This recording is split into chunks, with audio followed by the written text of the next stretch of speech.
Nathaniel Bandy. Striving for originality.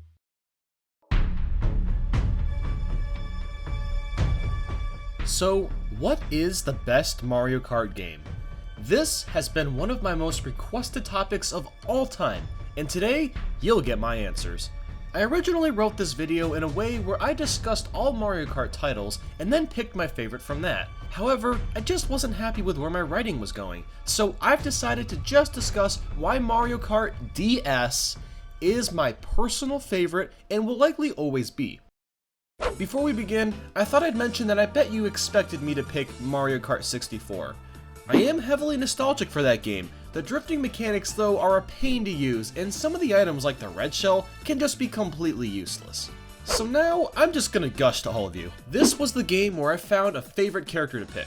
In the older games, I would pick random people and didn't think much of it. A lot of people would pick Yoshi or Mario or Peach as their favorites, but mine was and will always be Dry Bones and his Dry Bomber Kart. I remember first using this combination, and after like 5 seconds of racing, I knew that I would never find a better combination for my taste. I felt so interconnected with not only the game, but the character in Kart too. The most ironic thing about this is that the Kart is a tank, which you wouldn't expect to move fluidly, but hey, you can't judge what you first see so strongly. I really love how useful the bottom screen can be. You can see where you are on the map, who's in what place, and you can see where all the items are as well as who's holding what item. This map screen is so useful and intuitive that I actually used to be able to play an entire race by just looking at the bottom screen. Granted, it wasn't the easiest thing to do, but I really enjoyed the challenge. It was almost broken being able to see exactly when a blue shell was coming, but at the same time, I would say that's more fair than it being completely unexpected, especially since you don't have something like a super horn to protect yourself. The courses in this game are so great. Not all of them are winners, but how can someone not like Airship Fortress, Tick-Tock Clock, Waluigi Pinball, or Delfino Plaza? These courses are so expansive and filled with depth, especially for a handheld. The inclusion of retro tracks was genius and incredibly nostalgic for me too. I loved being able to play Moo Moo Farms and Sky Garden again.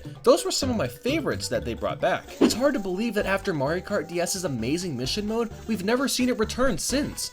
If you don't know what that is, it's basically a collection of challenges that you have to complete in a certain period of time. These can be anything from collecting coins, backwards racing, driving through gates, use stars to hit things, and so much more. Hell, there's even boss battles. This is the closest that Mario Kart has ever made reminiscent with the likes of Diddy Kong Racing. Some of these missions are easy, while others are insanely difficult. Like this one, where you have to hit Monty Mole with shells.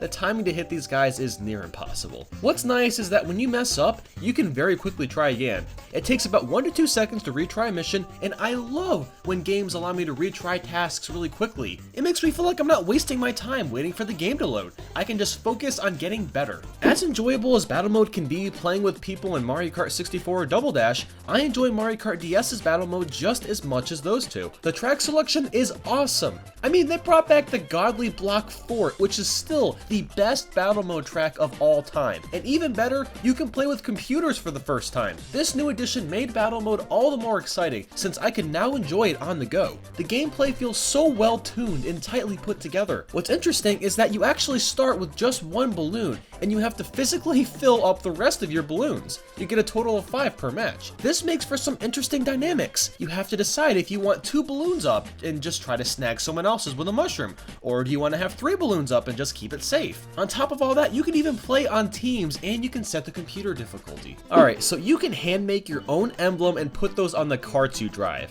While it's not the most advanced paint software ever, the fact that this is a feature at all is so charming. Being able to draw my logo and slap it onto my kart is just really neat. You can even scroll through all the karts available and see how it looks on your favorite. This is a feature that I'm surprised Mario Kart 7 or 8 didn't have, at least exclusively for local play, since online emblems could be a problem. Out of all the racing mechanics, Mario Kart DS has my absolute favorite. Drifting is so incredibly easy and fluid in this game. Some complain that the drifting breaks the game, but why would someone complain about that? The loose controls gives the game an almost Smash Bros feel, and what I mean by this is that you'll learn to optimize your drifts to the point where you can drift for the entirety of the race if you're really good. And I'm pretty sure Nintendo didn't intend for that to be possible. I only brought up Smash Bros because that game's mechanics feel loose and open. You make your own combos. That's what this game is like. If you can drift 40 times in a race, then you're free to do that. You don't even have to wait for your drift to charge like in the newer titles. The pacing is so fast and smooth too. Even when you get hit by something like a banana or a shell, the time it takes you to speed up again is really fast. Now, I might just be saying that because of the card I use, but I jest. Even the blue shell isn't that bad. When playing something like Mario Kart Wii, it feels like the blue shell pits you to a stop for like 3 years, but in Mario Kart DS it only feels like 3 seconds. The naturally fast pace makes the race feel zany, but competitive too due to the fantastic control. I wholeheartedly believe that this game would be way more competitive had it originally been on a console. You know, I actually played this game so much as a kid that I broke the A and the R button on my DS Lite.